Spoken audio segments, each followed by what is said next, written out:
लिखोगे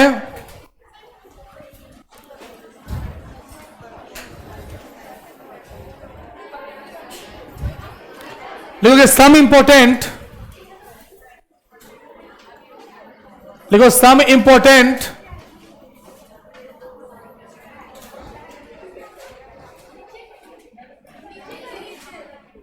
some important application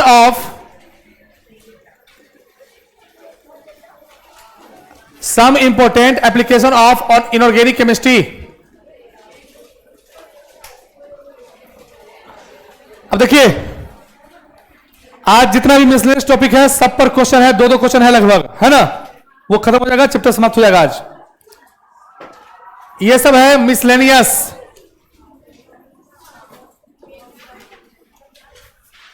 सुनिएगा ध्यान से, बड़ा अच्छा कॉन्सेप्ट सब है इनऑर्गेनिक केमिस्ट्री का। अब मिसलेनियस टॉपिक में क्या क्या पढ़ाएंगे, कार्बोनेट स्टेबल, उस पर भी क्वेश्चन आता है। उसके बाद परसेंटेज ऑफ प्योरिटी, उसके बाद परसेंटेज ऑफ एल्ड, उसके बाद प्रिसाइशन एंड एक्यूरेसी, उसके बाद पीओएसी, और उसके बाद है लेवलिंग ऑफ ओलियम। ये 6 टॉपिक अभी हम पढ़ाएंगे, इस पर क्वेश्चन कराना है। इस पर भी क्वेश्चन दिया हुआ है आपके किताब में, मॉड्यूल में। चलिए लिखेंगे सम इंपॉर्टेंट एप्लीकेशन ऑफ क्या, इनऑर्गेनिक केमिस्ट्री। सुनिएगा ध्यान से, देखिए 2 तरह के कार्बोनेट होते हैं, लिखते चलना नोट में, 2 तरह के कार्बोनेट होते हैं। कार्बोनेट समझते हो ना, जिसमें CO3 होता है, उसे क्या बोलते हैं, कार्बोनेट। अब ये पीरियोडिक टेबल और केमिकल बॉन्ड में ज्यादा डिटेल में पढ़ाएंगे, लेकिन यहां पर क्वेश्चन आपको आ जाता है। 2 तरह के कार्बोनेट होते हैं, एक होता है थर्मली स्टेबल कार्बोनेट, एक होता है थर्मल स्टेबल कार्बोनेट, और दूसरा होता है thermally unstable carbonate. Unstable carbonate, गप नहीं, अब इस चैप्टर को खत्म करने का समय है। कल से और आज से ही क्वेश्चन प्रैक्टिस कराना शुरू कर देंगे, है ना। कल 3 किताब, एनसीईआरटी बुक तो होना ही चाहिए, सब लोग एनसीईआरटी किताब लेके आओगे, क्योंकि एक एक क्वेश्चन कराएंगे, पहले एनसीईआरटी से, डीपीपी से, और फिर मॉड्यूल का। कल हम कर देंगे पूरा चैप्टर समाप्त। उसके बाद परसों जो है, हो सकता है अगर सब खत्म हो गया डाउट आपका, तो परसों नया चैप्टर स्टार्ट कर देंगे, ठीक है। मतलब इस वीक में तो इसको हम खत्म कर ही देंगे। देखिए थर्मली स्टेबल कार्बोनेट क्या है समझो। स्टेबल का मतलब होता है जिसको हीट करने के बाद कार्बन डाइऑक्साइड नहीं निकले। स्टेबल मतलब क्या, हीट करने के बाद क्या नहीं निकले, कार्बन डाइऑक्साइड नहीं निकले, उसे क्या बोलते हैं, स्टेबल। तो लिखोगे इसका definition, the carbonate when heated do not decompose, जो डिकम्पोज ना हो, नॉट डिकम्पोज या रिलीज, और जो डिकम्पोज नहीं हुआ डू नॉट डिकम्पोज, या बोल सकते हो क्या, do not release CO2 gas. याद रखना, जो CO2 गैस क्या करे, रिलीज ना करे। जो जिसको हीट करने के बाद CO2 गैस क्या हो, रिलीज ना हो, उसे क्या बोलेंगे, थर्मली स्टेबल कार्बोनेट बोलेंगे। क्या बोलेंगे, थर्मली स्टेबल कार्बोनेट बोलेंगे। अब देखना इस पर भी क्वेश्चन आता है। याद रखना ग्रुप नंबर 1 जैसे कि लिथियम है, सोडियम है, पोटेशियम है, रुबिडियम है, सीजियम है, इनका कार्बोनेट अगर आ गया, क्या आ गया, इनका कार्बोनेट आ गया, तो ये सब क्या कहलाएगा। एक क्वेश्चन देगा एग्जाम में, which of the following does not decompose. तो इनका अगर कार्बोनेट आ गया तो क्या समझोगे, ये थर्मली क्या है, स्टेबल है। क्या है, थर्मली स्टेबल है। इस देखो यहां ध्यान से, Na2CO3 है, इसको अगर हम हीट करें तो क्या होगा, इसमें कोई भी रिएक्शन नहीं होगा। मतलब इतना क्यों, अब क्यों का है, क्या कॉन्सेप्ट है, ये बताएंगे किसमें, केमिकल बॉन्ड में। यहां हम इसको क्या करेंगे, यहां हम आपको तरीका बताएंगे जिससे कि क्वेश्चन बनता है ना। इसका कॉन्सेप्ट आगे है। होता क्या है कि सोडियम और जो है वो बहुत ज्यादा स्ट्रॉन्ग बॉन्ड बना लेता है कार्बोनेट के साथ, जिसके चलते इसको हीट करने पर क्या होता है, ये कार्बन डाइऑक्साइड बाहर रिलीज नहीं होने देता है। K2CO3 है, इसको भी जब हिट करोगे तो क्या होगा, क्या होगा, डू नॉट रिलीज क्या, कार्बन डाइऑक्साइड।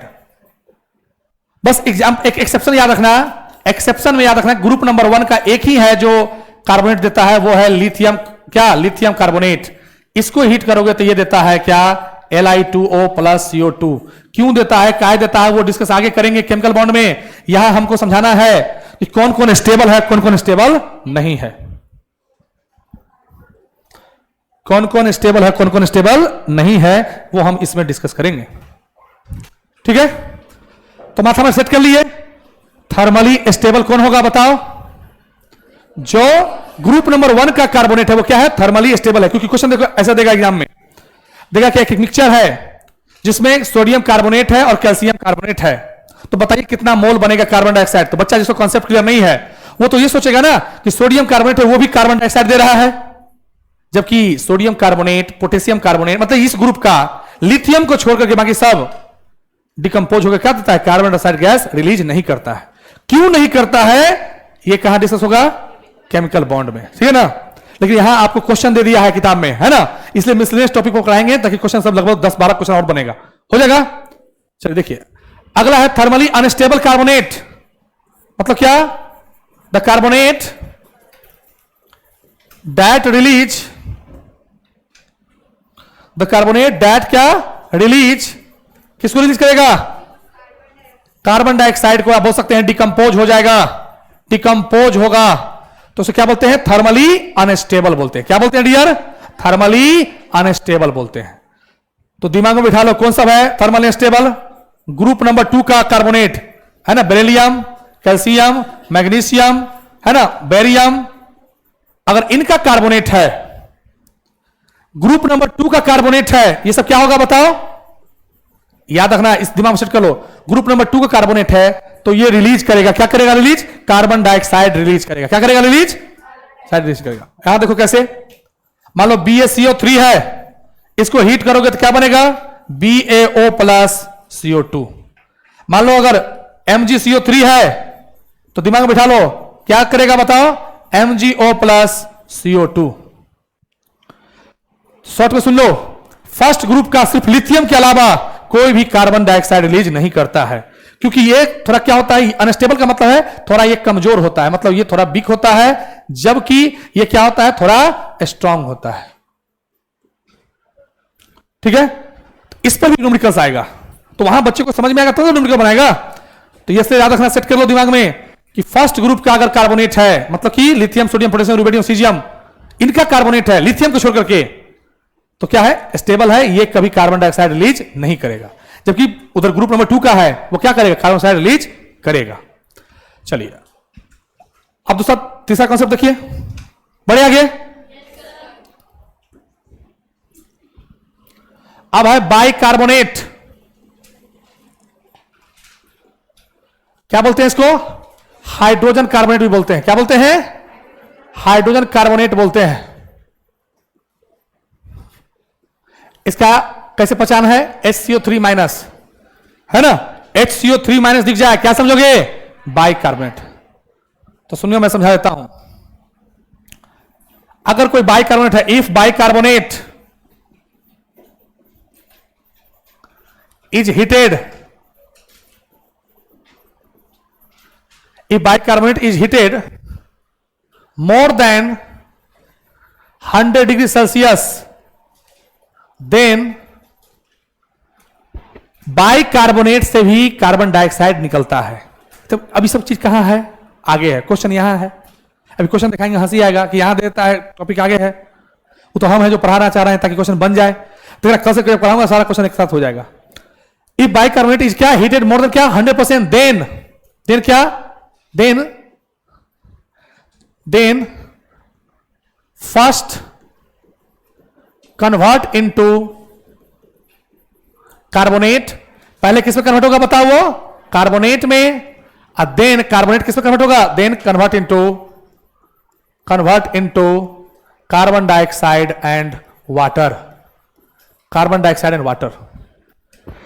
सुनिएगा ध्यान से, यह भी क्वेश्चन है। सोडियम NaHCO3 है ना, क्या बोलते हैं इसको NaCO3 का? NaCO3 है ना। अगर इसको मान लो देखो, अगर कार्बोनेट रहता, सिर्फ CO3 सिर्फ रहता, तो इसको कितना भी हीट करते ये कार्बन डाइऑक्साइड नहीं देता, है ना। लेकिन अगर बाइकार्बोनेट है तो ये, अब देखो यहां पर तो आपको लग रहा है कि एक प्रकार से रटाया जा रहा है, लेकिन हम तो कम से कम कर रहे हैं ताकि आगे केमिकल बॉन्ड में पूरा डिटेल में इसके बारे में पढ़ना होता है ना। अब देखो ध्यान से, इनऑर्गेनिक केमिस्ट्री का, इसलिए मैंने लिख दिया पहले ही, क्या एप्लीकेशन ऑफ इनऑर्गेनिक केमिस्ट्री। इसको जब हीट करोगे, हीट के लिए कितना चाहिए बताओ? टेम्परेचर कितना चाहिए? 100 डिग्री सेल्सियस से ज्यादा टेम्परेचर चाहिए। अगर 100 डिग्री सेल्सियस से ज्यादा टेम्परेचर चाहिए तब ये किस में कन्वर्ट होगा? Na2CO3 में, प्लस में H2O, और H2O कन्वर्ट होगा और कार्बन डाइऑक्साइड में। लेकिन देखो सोडियम का बाइकार्बोनेट है तो वो कन्वर्ट हो जाता है किसमें? इस तीनों में। लेकिन मैग्नीशियम का बाइकार्बोनेट को तो कोई लफड़ा ही नहीं है ना। MgSCO3 ये भी एग्जाम में पूछा हुआ क्वेश्चन है। तो ये 100 डिग्री सेल्सियस पर नहीं होता, ये मात्र 25 से 30 डिग्री सेल्सियस पर भी हो जाता है, टूट जाता है। क्यों? क्योंकि मैग्नीशियम का कार्बोनेट तो ऑलरेडी अनस्टेबल था, और हाइड्रोजन कार्बोनेट का मतलब होता है और ज्यादा अनस्टेबल, मतलब कमजोर बनाना। हाइड्रोजन जैसे ही घुस गया, मतलब क्या किया? कमजोर कर दिया। तो एक तो सोडियम का कार्बोनेट तो ऐसे भी नहीं टूटेगा। अगर कोई पूछेगा, ऐसे कहेगा कि Na2CO3, इसको आप कितना भी एनर्जी लगा दो ये नहीं टूटने वाला है, समझे बात को। लेकिन हां, इसमें जैसे ही हाइड्रोजन घुस गया, थोड़ा कमजोर हुआ, तो इसको जब तोड़ोगे तो इसमें किसमें कन्वर्ट हो जाएगा? Na2CO3 में। इसके आगे अब नहीं टूटेगा, समझे बात को। ये सब लैब का चीज है, जो आपको फील का तो दिया कि 3-4 चैप्टर पढ़ोगे ना तो केमिस्ट्री से आपको सच में प्यार हो जाएगा कि बिना लैब में जाकर कैसे तोड़ना है, कैसे समझना है। तो शुरू में क्या होता है, मोल कॉन्सेप्ट, वो पहला चैप्टर है, उसमें कहीं कहीं से क्वेश्चन डाल देता है और कॉन्सेप्ट उसका आगे होता है। तो एक अच्छा टीचर तो यही करता है कि जो चीज यहां पर है उसको शॉर्ट में बता के क्वेश्चन करवा दिया, ताकि सामने से क्वेश्चन खाली पल बन जाए, और फिर जब इसका जब टॉपिक आएगा वहां पर क्लियर करेगा। देखो ध्यान से, तो ये जब टूटेगा, ये मात्र 25 से 30 में टूट जाता है, और किसमें? MgCO3 में, H2O, और किसमें? कार्बन डाइऑक्साइड में। तो शॉर्ट में एक बात लिख लो, अगर सोडियम का बाइकार्बोनेट को तोड़ना है तो टेम्परेचर आपको 100 डिग्री सेल्सियस से क्या करना होगा? ज्यादा सप्लाई करना होगा लैब में जाकर के, है ना। तब ये टूटेगा, किसमें? कार्बोनेट में, वरना नहीं टूटेगा। चलिए, तो ये 3 बात दिमाग सेट कर लो। पहला क्या, अगर ग्रुप नंबर 1 का अगर कार्बोनेट है तो वो क्या होता है? स्टेबल है, वो कार्बन डाइऑक्साइड कभी रिलीज नहीं करेगा। ग्रुप नंबर 2 का कार्बोनेट है तो वो क्या है? थर्मली अनस्टेबल है, यानी कार्बन डाइऑक्साइड रिलीज करेगा। ये बात समझ लो, है ना। अब लिखो इसका कॉन्सेप्ट पर क्वेश्चन लिखो। तो प्रॉब्लम बेस्ड ऑन मिक्सचर लिखोगे, प्रॉब्लम बेस्ड ऑन मिक्सचर लिख लिए, इसको लिख लिए ना, वो तो हमने लिख दिया, इसमें हो जाएगा। देखो प्रॉब्लम बेस्ड ऑन मिक्सचर, देखो इस पर क्वेश्चन कैसे घुमाएगा। So problem based on mixture, पहला बात, कुछ कॉन्सेप्ट पहले समझना होगा। देखो ध्यान से, प्रॉब्लम बेस्ड ऑन मिक्सचर में क्या है समझो। पहला बात, आपको ऐसा क्वेश्चन दूंगा मैं अभी, जिसमें बोलूंगा मैं कि एक कंटेनर है जिसमें सोडियम कार्बोनेट और कैल्शियम कार्बोनेट को लिया गया है। तो मिक्सचर का मतलब होता है, देखो कंपाउंड और मिक्सचर में यही फर्क है। मिक्सचर मतलब होता है कि दोनों रिएक्शन नहीं किया है, उसको हम सेपरेट आउट कर सकते हैं। लिखो स्टाला के, पहला बात क्या लिखोगे? The components of mixture do not reacts. क्या होगा? Do not reacts. पहला कॉन्सेप्ट समझ लो। मिक्सचर का मतलब, कभी क्वेश्चन अगर मिक्सचर से रिलेटेड होगा तो क्या समझोगे कि मिक्सचर में जो जो कंपोनेंट है वो कभी क्या होगा? एक दूसरे से रिएक्शन नहीं करेगा। ठीक है, पहला बात। दूसरा बात,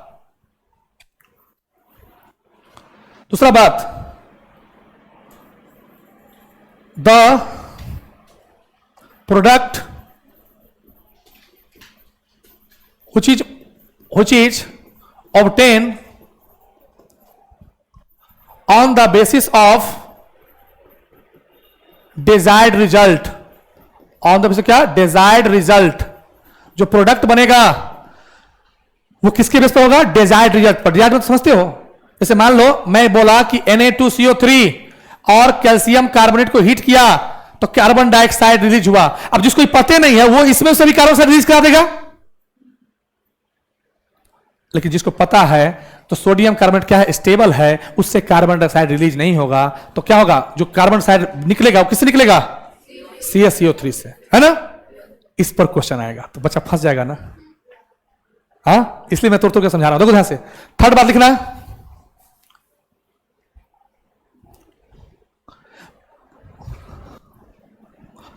टोटल रेसिड्यू समझते हो, रेसिड्यू मास माने कितना मास जो बच गया, क्या होगा, रेसिड्यू मास किसके बराबर होगा बताओ, टोटल मास माइनस क्या, कंज्यूम्ड मास, टोटल मास माइनस कंज्यूम्ड मास, इसको क्या बोलते हैं, रेसिड्यू मास बोलते हैं। क्या बोलते हैं बोलो, रेसिड्यू मास। ये तीन कॉन्सेप्ट को दिमाग सेट कर लो कि जब भी किसी मिक्सचर का क्वेश्चन होगा तो ये समझेंगे कि दोनों रिएक्शन नहीं किया आपस में। मिक्सचर मतलब जो सिर्फ जुड़ा हुआ है, पानी और चीनी रिएक्शन थोड़ी करता है, वो तो मिला हुआ है, हम जब चाहें तब सेपरेट आउट कर सकते हैं, है ना।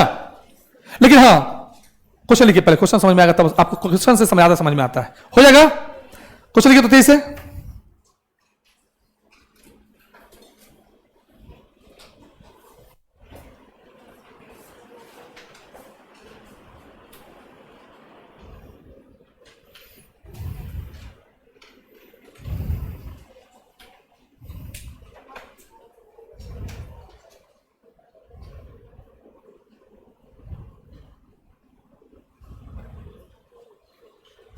क्वेश्चन लिखिएगा,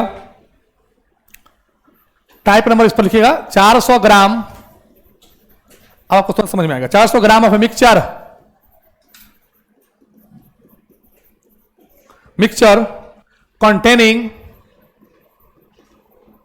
देखो इसे क्वेश्चन तुम्हारी किताब में भरा हुआ है, Na2CO3 एंड CaCO3 सॉलिड है, वाज हीटेड, इसको क्या किया गया बोलो, हीट किया गया, heated, full stop. 2 mole of carbon dioxide, 2 mole of carbon dioxide, gas was released, gas was क्या हुआ, रिलीज हुआ, released. Calculate loss in mass of mixture, loss in mass of क्या, मिक्सचर, कितना लॉस हुआ मास में mixture का वो बताना है, लॉस इन मास ऑफ क्या, मिक्सचर। ठीक है, अब सुनना, अब एक बच्चा जो इस कॉन्सेप्ट को नहीं जानता है, अभी थर्मली स्टेबिलिटी कॉन्सेप्ट को नहीं जानता है, उसको नहीं समझ में आएगा ये बात, लेकिन जो बच्चा पढ़ा होगा उसको समझ जाएगा। सुनिएगा ध्यान से क्या कह रहा हूं मैं, सुनना ध्यान से, क्वेश्चन कितना आसान है समझना, बहुत आसान है, अगर बनाना सीख जाओ तो सीख जाओगे। कहता है 400 ग्राम ऑफ मिक्सचर कंटेनिंग, एक मिक्सचर है, सुना, एक कंटेनर है जिसमें 2 तरह का कार्बोनेट रखा गया है, एक रखा गया है Na2CO3 और दूसरा रखा गया है CaCO3। इसका टोटल मास कितना है, 400 ग्राम है, श्योर होना। अब देखो बारी बारी से दोनों को हम हीट कर रहे हैं, तो जब हीट करोगे डियर, जब इस कंटेनर को हीट करोगे तो सोडियम कार्बोनेट भी हीट होगा, सोडियम कार्बोनेट हीट होगा तो क्या होगा, कुछ नहीं निकलेगा, निकलेगा क्या, हाँ यही समझना था। लेकिन जब कैल्शियम कार्बोनेट को हीट करोगे तो क्या होगा, CaO निकलेगा, साथ में क्या निकलेगा, CO2 गैस निकलेगा, निकलेगा ना, समझ में आ रहा है कि नहीं आ रहा। अब तो क्या कहा, कहा कि 400 ग्राम मिक्सचर को जब हीट किया गया जिसमें ये दोनों था, तो 2 मोल कार्बन डाइऑक्साइड रिलीज हुआ, तो इतना श्योर होने कि जो कार्बन डाइऑक्साइड रिलीज हुआ वो सोडियम कार्बोनेट का कार्बन डाइऑक्साइड तो नहीं है, क्योंकि वो टूटा ही नहीं, तो निकला किसका, कैल्शियम कार्बोनेट का, है ना। अब देखो यही है यूनिटरी मेथड, कितना क्वेश्चन सेकंड में बना दोगे, सुनो ध्यान से, कितना अच्छा, ये भी बैलेंस है ना। अब यहां लगाएंगे क्या, स्टोइचियोमेट्रिक कोएफिशिएंट का कांसेप्ट लगाएंगे। 1 मोल कैल्शियम कार्बोनेट कितना मोल कार्बन देगा, 1 मोल कार्बन डाइऑक्साइड दे रहा है ना। हमसे कितना मोल पूछा है कार्बन डाइऑक्साइड बताओ, 2 मोल, कहता है 2 मोल निकला तो कितना लेगा, अगर 2 मोल कार्बन डाइऑक्साइड के लिए तो कितना मोल कैल्शियम कार्बोनेट लेना होगा, नहीं लेना होगा, मतलब कितना अच्छा कॉन्सेप्ट सुनो। 400 ग्राम पूरा मिक्सचर था जिसमें कैल्शियम कार्बोनेट और सोडियम कार्बोनेट दोनों था, कहता है 2 ही मोल निकला है कार्बन डाइऑक्साइड, तो कार्बन डाइऑक्साइड निकला किससे है, अभी कहां से आया, जो पीछे पढ़ाया तब ना, वरना बच्चा सोचता कि सोडियम कार्बोनेट से भी निकला होगा। तो कहता है दो, अच्छा जब हमने एक बेसिक जो स्ट्रक्चर बनाया तो मुझे पाया क्या कि 1 मोल से 1 मोल निकलता है, तो 2 मोल कार्बन डाइऑक्साइड के लिए कितना मोल लेना होगा कैल्शियम कार्बोनेट? 2 मोल लेना होगा ना। तो 2 मोल के लिए 2 इंटू, सुना ध्यान से, 2 मोल कार्बन डाइऑक्साइड मतलब कितना हो गया? 2 इंटू 44, 88 ग्राम होगा ना। अच्छा एक बात नोट में कहीं लिखो, तो जहां लिखो ना प्रॉब्लम बेस्ड ऑन मिक्सचर, वहां लिखना प्रॉब्लम बेस्ड ऑन मिक्सचर लिखो ना। चौथा कॉन्सेप्ट लिखना कि जब भी गैस बाहर निकलता है वही मास लॉस होता है। लिखो गैस डाला के, जो गैस है तो बाहर निकल जाएगा ना, सराउंडिंग में चला जाएगा ना, नहीं समझे? जब गैस निकलेगा तो सराउंडिंग में चला गया। लिखो गैस डाला के, the gas which is released, ये सब कॉन्सेप्ट जानते हो, the gas which is released, the gas which is released after the reaction, gas which is released after the reaction, the gas which is released after the reaction are known as loss in mass, are known as क्या बोलो? loss in mass, are known as loss in mass। क्या समझे कि जो भी gas release होगा जितना उसका मास होगा वही क्या होता है? लॉस होता है। अब बेसिक कॉन्सेप्ट क्लियर हो गया क्या? देखो ध्यान से, पहला बात कि जब भी मिक्सचर का, ये क्वेश्चन मिक्सचर का है ना, एक कंटेनर जिसमें 400 ग्राम है, जिसमें सोडियम कार्बोनेट और क्या है? कैल्शियम कार्बोनेट है। कैल्शियम कार्बोनेट कार्बन डाइऑक्साइड देगा, लेकिन सोडियम कार्बोनेट कार्बन डाइऑक्साइड नहीं देगा। समझा रहा बात? अब हमसे बोला कि कितना लिया गया है जो मिक्सचर को क्या हुआ? लॉस हुआ है ना। अब सुनो, क्वेश्चन बन गया विद इन सेकंड में, बन चुका है क्वेश्चन। तो कैसे? 2 मोल कार्बन डाइऑक्साइड का पूछा कितना लेना होगा? 1 mole calcium carbonate 1 mole carbon dioxide देता है। 2 मोल के लिए कितना लेना पड़ेगा कैल्शियम कार्बोनेट? 2 मोल, और 1 मोल की वैल्यू कितना होता है? 100 ग्राम, यानी कितना हो गया? 200 ग्राम। 200 ग्राम कैल्शियम कार्बोनेट कितना देगा बोलो? 88 ग्राम क्या देगा? कार्बन डाइऑक्साइड देगा। और यही जो कार्बन डाइऑक्साइड है ये निकला गैस है, ये क्या हो गया? लॉस इन मास कराएगा ना। कॉन्सेप्ट क्लियर हुआ कि जब भी मिक्सचर का क्वेश्चन होगा तो जो गैस बाहर रिलीज होगा वही क्या कहलाता है? लॉस इन मास कहलाता है। तो जरा बताओ टोटल रेसिड्यू कितना बच गया? टोटल रेसिड्यू बोल सकते हो ना, टोटल मास माइनस क्या? Loss in mass. Total mass कितना लिए थे? 400 ग्राम, 88 ग्राम भाग गया, कितना बच गया? 312 ग्राम। हमसे लेकिन इतना नहीं पूछा, हमसे पूछा calculate the total mass in the mixture, कितना हो गया? 88 ग्राम आंसर। क्योंकि मुझे पता है कि कैल्शियम कार्बोनेट से, नोट में लिख लिया ना, इस कॉन्सेप्ट को लिखना, ये सब कॉन्सेप्ट है जिससे क्वेश्चन तुरंत बनता है, वरना नहीं बनेगा। क्या समझे? फिर से बोलता हूं, 2 तरह का स्टेबल कंपाउंड है, समझ रहे ना? अरे यार समझ में कोई दिक्कत है? एक क्वेश्चन और लिखो तो समझ में ज्यादा आएगा। नहीं समझे क्या? कैल्शियम कार्बोनेट, देखो ये कैल्शियम ऑक्साइड है, ये सॉलिड होता है, सॉलिड का मास रह जाता है लैब में, माने सॉलिड का मास लैब में रह जाता है, लेकिन जो गैस है ना वो सराउंडिंग में चला जाता है। सराउंडिंग मतलब क्या हो गया? लॉस मास, मास क्या हो गया? घट जाता है ना। और सोचो ना, अगर बच्चा इसको नहीं जानता तो ये बच्चा कुछ और सोच देता। तो ये जो कार्बन डाइऑक्साइड निकला है किससे निकला है? कैल्शियम कार्बोनेट से निकला है। तो क्वेश्चन लिखो नेक्स्ट, एक और लिखो तो ज्यादा क्लियर होगा।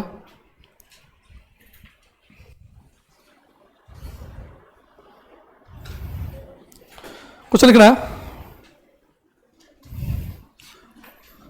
Calculate mass and mass percent of Na2CO3 and CaCO3 in original mixture, in original mixture, in original mixture, in original क्या बोलो? मिक्सचर। ठीक है, क्वेश्चन समझिए। कहता है क्वेश्चन क्या, यही क्वेश्चन है, सेम टू सेम क्वेश्चन है, इसी को हम 400। अब देखो इसमें अब एक और टॉपिक बढ़ा दिए कि परसेंटेज मास बताओ किसका? सोडियम कार्बोनेट का, और किसका? मैग्नीशियम, अब क्या है? कैल्शियम कार्बोनेट का। मतलब टोटल मास हम डाल देता हूं, 400 ग्राम था ना, वही है। सुना कितना अच्छा क्वेश्चन है। ठीक है, इतना श्योर हो ना कि कैल्शियम, देखिए सोडियम कार्बोनेट को जब हीट करेंगे तो कार्बन डाइऑक्साइड नहीं निकलेगा, निकलेगा क्या? लेकिन कैल्शियम कार्बोनेट के हीट करेंगे तो क्या होगा? CaO प्लस CO2 निकला। कहता है 2 मोल कार्बन डाइऑक्साइड, वही क्वेश्चन को आगे बढ़ाया हूं मैंने एक क्वेश्चन में 3 क्वेश्चन को कर रहा हूं। 2 मोल कार्बन डाइऑक्साइड के लिए कितना लेना होगा बताओ? 2 मोल लेना होगा ना कैल्शियम कार्बोनेट। हमसे पूछा कि पूरे मिक्सचर में कैल्शियम कार्बोनेट कितना % है, हमको यह बताइए। सिंपल है, 2 मोल की वैल्यू कितना ग्राम हो गया? 200 ग्राम। अब बताओ परसेंटेज ऑफ कैल्शियम कार्बोनेट पूछेगा डियर, ये नीट का क्वेश्चन है। क्या होगा? मास ऑफ क्या? कैल्शियम कार्बोनेट बाय क्या? टोटल मास ऑफ क्या? Mixture into 100। मास कितना निकला हुआ? 2 मोल कार्बन डाइऑक्साइड के लिए कितना मोल लेना, कितना ग्राम लेना पड़ेगा कैल्शियम कार्बोनेट? 200 और टोटल था कितना? 400 इंटू 100 खत्म, कितना हो गया? 50%। कौन है? 50 Na2CO3 भी, अच्छा Na2CO3 भी कितना हो गया? 50% था, और CaCO3 भी कितना था? 50% था। अरे आया समझ में? अरे आया समझ कि नहीं? कितना बेसिक क्वेश्चन है, ये सब पूछ देता था बच्चा, क्योंकि उसको कॉन्सेप्ट क्लियर नहीं है कि कहां निकलेगा। हो जाएगा? अरे बोलो। मैंने वही क्वेश्चन है जिसको मैंने परसेंटेज के फॉर्म में आगे बढ़ा दिया। क्वेश्चन लिखो नेक्स्ट।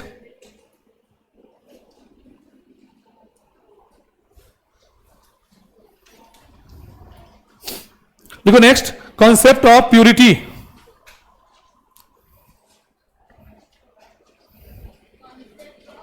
देखो कॉन्सेप्ट ऑफ प्यूरिटी, देखो कॉन्सेप्ट ऑफ क्या? प्यूरिटी।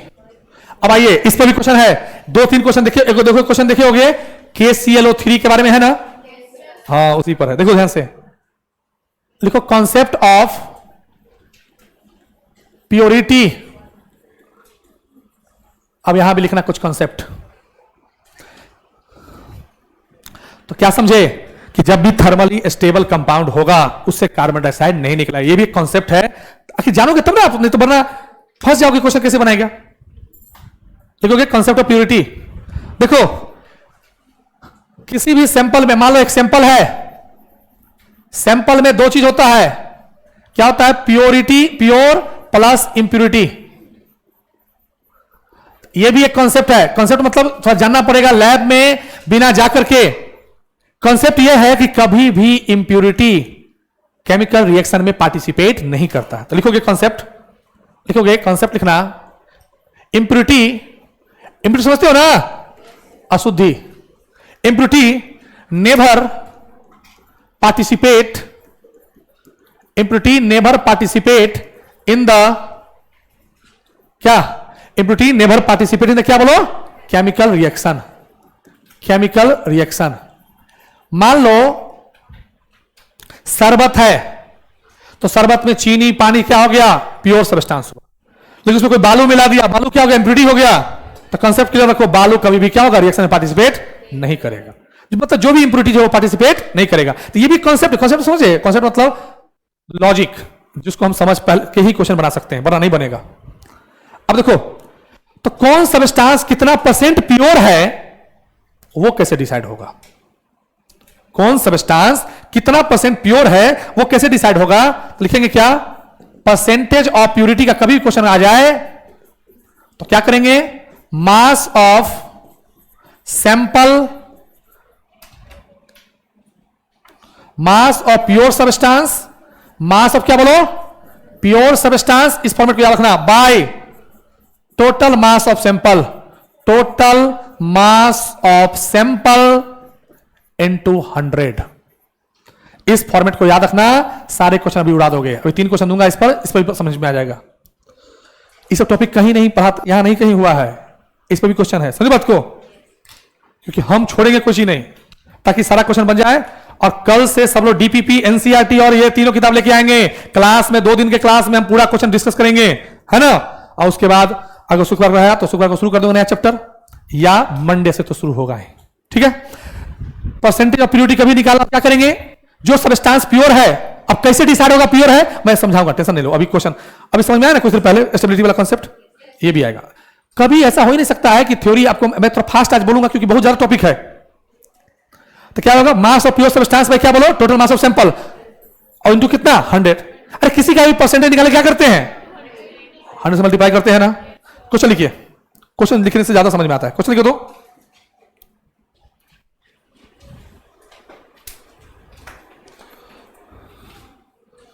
देखो क्वेश्चन पहला, 400 gram sample of CaCO3 on decomposition gives 2 mole of क्या, carbon dioxide gas. Calculate percentage purity, और प्योरिटी भी किसमें निकालना है, मास में। Calculate percentage purity by mass of CaCO3 in the sample, मतलब सैंपल का कितना CO3 है वो बताना है, परसेंटेज प्योरिटी बताना कितना होगा। क्वेश्चन सेकंड लिखो,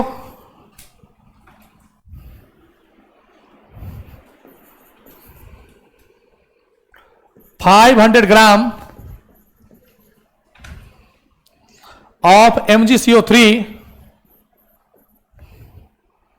on heating gives 1 mole of carbon dioxide. Calculate percentage of purity of MgCO3 in sample.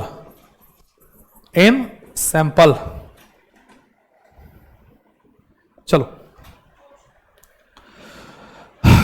ये क्वेश्चन भी आपको आ जाता है। कलम चलाने से पहले एक बार सोचना है, कॉन्सेप्ट लिख लो। परसेंटेज ऑफ प्योरिटी का मतलब क्या, जो सब्सटेंस कार्बन डाइऑक्साइड दे रहा है वो हो गया प्योर सब्सटेंस, और जो नहीं दे रहा है वो क्या हो गया, इंप्योरिटीज। और कॉन्सेप्ट यही है कि इंप्योरिटीज कभी क्या होगा, केमिकल रिएक्शन में पार्टिसिपेट नहीं करता, वो है। अब लैब में गए तो कुछ ऐसा होता है ना, जैसे कि अब आप बताओ, चावल है, चावल में जो उजला चावल है वो खाने लायक होता है, लेकिन जिसमें काला चावल होता है या खुद्दी समझते हो ना, उसको हटाते हैं, नहीं भी हटाएंगे तो क्या होगा, वो भी चावल बन सकता है, लेकिन है तो वो इंप्योरिटीज ना। मान लो कभी कंकर डाल दिए तो अच्छा चावल तो मान लो फूल के थोड़ा बड़ा हुआ, कंकर फूल के बड़ा हुआ है, तो वो क्या हो गया, वो है इंप्योरिटीज है। डाला तो गया लेकिन वो फूलता नहीं है, बड़ा होता है क्या, ऐसा होने लगा तो भाई ईंटा को रख देगा, पूरा ईंटा घर बन जाएगा। देखो ध्यान से, अब यहां समझो, कहता है 400 gram sample of CaCO3 on decomposition gives कितना, 2 मोल CO2 गैस। 400 ग्राम का CaCO3 लिया गया। कितना सुंदर क्वेश्चन है, समझना। इसमें यह भी नहीं बोला इस बार कि Na2CO3 लिया गया, कुछ बोला है, मतलब कि CaCO3 में ही कुछ अशुद्धि है। अब Na2CO3 इसमें नहीं है, मतलब कि CaCO3 को जैसे ही लिया और इसको हीट किया तो पाया क्या, CaO प्लस CO2 मिला। हमें स्पष्ट कहा कि 2 मोल कार्बन डाइऑक्साइड निकलता है, तो 2 मोल कार्बन डाइऑक्साइड, अच्छा देखो अब यहां लगा देंगे, क्या लगाएंगे, स्टोइचियोमेट्रिक कोएफिशिएंट का कांसेप्ट। 1 मोल CaCO3 कितना देता है, 1 मोल कार्बन डाइऑक्साइड देता है ना। इसको कितना मोल कार्बन डाइऑक्साइड चाहिए बताओ, 2 ही मोल चाहिए, तो 2 मोल के लिए कितना लेना पड़ेगा, 2 मोल CO3 लेना होगा। 2 मोल का मास कितना होगा, 2 इंटू 100 बोले तो कितना हो गया, 200 ग्राम। अच्छा सोचो 200 ग्राम, मतलब 200 ग्राम कैल्शियम कार्बोनेट ही 2 मोल कार्बन डाइऑक्साइड दे दिया ना। तो ये 400 ग्राम लिया था, उसमें 200 ग्राम क्या हो गया, 200 ग्राम हो गया प्योर, नहीं समझे, टोटल था 400 ग्राम, इसमें 200 ग्राम कौन था, कैल्शियम कार्बोनेट जो दे रहा है कार्बन डाइऑक्साइड, लेकिन 200 ग्राम क्या हो गया, ये हो गया इंप्योरिटीज हुआ ना, नहीं समझे। अरे 2 ही मोल चाहिए इसको, हाँ ये कहता 4 मोल, तब तो अच्छा होता, तब तक कहते अब 4 मोल का देगा मैंने 100% प्योर है, नहीं समझे। लेकिन 2 मोल को दिया तो 1 मोल की वैल्यू 100 ग्राम होता है कैल्शियम कार्बोनेट का 100 ग्राम। तो 2 मोल का वैल्यू कितना होगा 200 ग्राम। तो 200, तो देखो 400 ग्राम हम डालें, लेकिन 2 ही 100 ग्राम उसमें दे रहा है कार्बन डाइऑक्साइड, तो 200 ग्राम क्या है, इंजॉय कर रहा है, माने इंप्योरिटीज है। तो यानी परसेंटेज ऑफ प्योरिटी कितना हो गया, परसेंटेज ऑफ प्योरिटी क्या हो गया बताओ, टोटल प्योर माने मास ऑफ प्योर सब्सटेंस, क्या मास ऑफ प्योर बाई में कितना, टोटल मास ऑफ CaCO3 है ना, इंटू कितना 100, कितना 2 मोल के लिए हमको, अच्छा 2 मोल तो हमको 200 ग्राम में मिल जाता है ना, लेकिन लिए कितना है 400 ग्राम, तो 100% तो नहीं दिया अपना इफेक्शन, वो कितना हो गया 200 बाई 400 इंटू कितना 100, काटिएगा कितना हो गया 50%। देखो क्लास जो रेगुलर आएगा ना उसको सब कुछ समझ में आएगा, नहीं आएगा कुछ नहीं होगा। देखो अब इसको देखो ध्यान से, अगला क्वेश्चन को, इस समझ में आ गया कितना परसेंट प्योर हुआ, समझ में आया बात। अब इसको देखो, कहता है कि एक देखो ध्यान से क्वेश्चन यहां भी है, क्या है क्वेश्चन कि 500 ग्राम क्या है MgCO3 है, on heating gives 1 mole of carbon dioxide, माने हम लिए 500 ग्राम, दिया कितना 1 मोल दिया। अब सुनो ध्यान से, कितना अच्छा क्वेश्चन सुना, कितना अब तुमको समझ में आ गया होगा। अच्छा हाँ, यही क्वेश्चन रहता है कि 500 ग्राम सोडियम कार्बोनेट कितना देगा, तो कितना होगा 0%। कॉन्सेप्ट क्लियर है, क्योंकि 0% क्यों देगा, क्योंकि थर्मली स्टेबल है। अब देखो MgCO3 है और टूटेगा ना, ये सेकेंड ग्रुप का कार्बोनेट है ना, तो टूटा तो कितना दिया MgO प्लस CO2 दिया। इसने बोला कि हमको 1 मोल हम देखो ना, हम 500 ग्राम का मैग्नीशियम कार्बोनेट लिए, हमको 1 ग्राम यानी 1 ही मोल दिया कार्बन डाइऑक्साइड। 1 मोल का मतलब कितना हो गया 44 ग्राम, है ना। अच्छा 1 मोल के लिए कितना लेना पूरा, 1 मोल मैग्नीशियम कार्बोनेट 1 मोल का कितना होता है 84 ग्राम। अरे मैग्नीशियम कर दे क्या, अच्छा बहुत लोग सोचता कैसे कर दिया, 24 प्लस 12 प्लस 48 कितना हो गया। अच्छा सोचो, तो 84 ग्राम ही ना 44 ग्राम दे दिया, तो जो 500 ग्राम फालतू है नहीं हो गया। तो इंप्योरिटीज कितना बच गया, इंप्योरिटीज इसका मतलब कितना है, इंप्योरिटीज इसका मतलब है 500 में 84 ग्राम ही सही है, बाकी 416 ग्राम क्या है इंप्योरिटीज है। कॉन्सेप्ट क्लियर हुआ, क्योंकि इंप्योरिटीज कभी भी केमिकल नहीं दे सकता है। कॉन्सेप्ट क्लियर हो रहा है ना। हमें क्या बताओ हमें बताना है परसेंटेज ऑफ क्या प्योरिटी, क्या होगा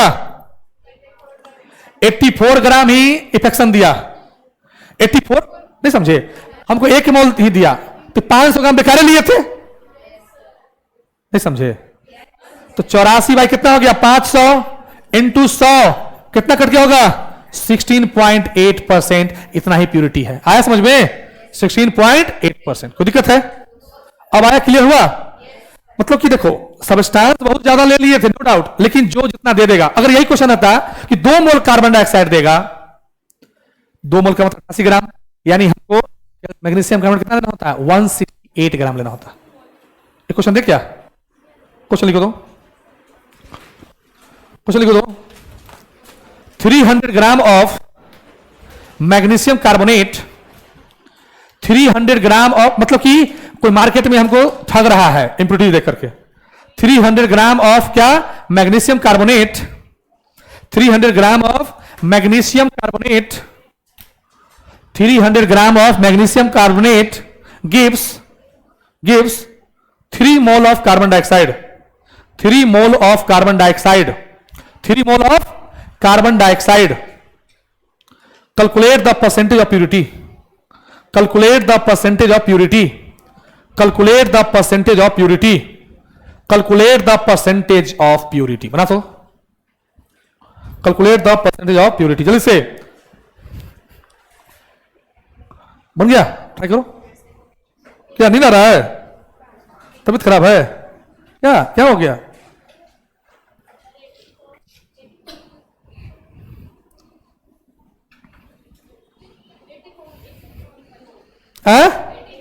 आया समझ में, आप क्लियर हुआ।